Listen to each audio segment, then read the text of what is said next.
ভাবছিলাম কি শিব ঠাকুরের তো তিনটে চোখ, আমাদের তিনটে চোখ নেই কেন? আচ্ছা এদিকে বলছি, শোন, শিবেরও তিনটে চোখ আছে, আমাদেরও তিনটে চোখ আছে, কিন্তু সেটা তুই দেখতে পাচ্ছিস না, কারণ তোর কপালের মধ্যে লুকিয়ে আছে। তুই এক কাজ কর, এই চিনিটা নে, বারবার কপালে ঘষ, দেখবি আস্তে আস্তে চোখটা বেরিয়ে আসছে।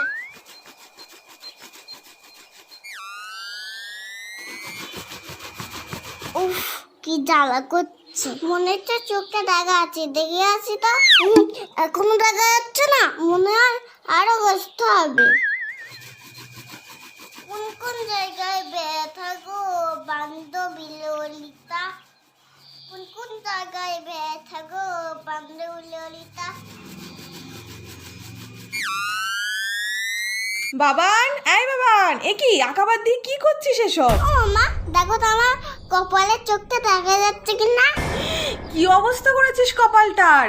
কেন এইসব বাদ জমা করেছিস বল? ওই তো রজতদা তো বললো চিরুনি দিয়ে কপালে ঘষলে শিবের মধ্যে একটা চোখ বেরোবে। না মামা,